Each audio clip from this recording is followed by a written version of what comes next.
Menjaga jarak dengan penyakit bukan dengan kemanusiaan. Akhir-akhir ini bukan hanya genting oleh jumlah mereka yang terkonfirmasi positif virus COVID-19 atau wafat karenanya. Bukan hanya genting oleh rumah sakit yang kolaps atau petugas kesehatan yang letih karenanya. Tapi juga genting oleh perasaan takut, cemas, dan tak karuan yang menyelimuti hampir setiap orang yang berdiri di tengah-tengah COVID-19. Takut kehilangan pekerjaan karena PHK atau hingga gulung tikar. Cemas oleh teman, kerabat, hingga saudara serumah yang terjangkit virus COVID-19. Dan tak karuan dengan masa depan dunia yang entah sampai kapan akan diselimuti pandemi yang mengerikan. Pada Juli lalu, peneliti di Italia menemukan hampir 90% pasien dengan infeksi akut masih mengalami gejala bahkan 2 bulan setelah sembuh. Selain itu, penelitian di Amerika Serikat dan Inggris yang memperhatikan lebih banyak orang yang terkena COVID-19 menunjukkan sekitar 10 hingga 15% tetap memiliki gejala. Gejala yang menetap di tubuh tampaknya dialami oleh semua kalangan usia dan mereka yang tidak memiliki penyakit bawaan.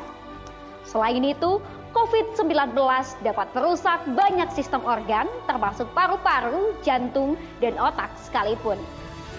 Beralih kita tengok sektor pendidikan Indonesia yang mengalami krisis dan dramatis dalam episode-episode pendidikan yang seharusnya membangun nilai-nilai intelektualitas bangsa.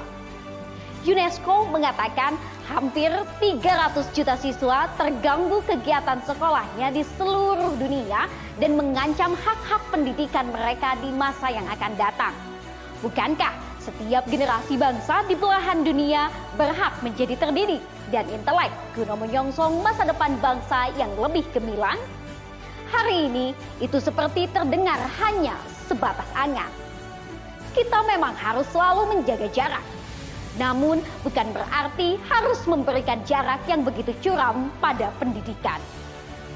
Tak hanya sampai di situ, penyebaran informasi yang merambat cepat dan menyeluruh yang dilakukan oleh media menjadi kesempatan sebagian orang untuk menyebar hoax, rumor, bahkan hingga konspirasi yang dilakukan untuk kepentingan pribadi ataupun golongan tertentu. Tak heran, masyarakat dan pemerintah terpecah belah akibat konspirasi COVID-19 yang seharusnya bisa dicerna dengan akal yang lebih bijak sebelum dikonsumsi lahap-lahap. Halah, COVID-19 cuma konspirasi. Gak ada tuh namanya COVID-19, itu hanya akal-akalan pemerintah saja. Pemerintah memperbaharui informasi perkembangan kasus harian COVID-19 terakhir pada Jumat 3 September 2021 lalu. Berdasarkan data yang dibagikan Satuan Tugas Penanganan COVID-19, tercatat 7.797 kasus baru positif COVID-19 di Indonesia. Sehingga secara akumulatif ada 4 juta lebih kasus positif COVID-19 di Indonesia hingga saat ini. Apakah data ini tidak cukup untuk menutup mulut-mulut yang terlahap konspirasi? Iya, kita memang harus selalu waspada pada virus COVID-19 ini.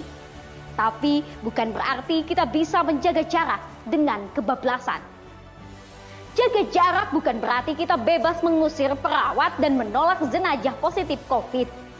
Sadarkah bahwa perawat dan nakes adalah pahlawan kita sekarang?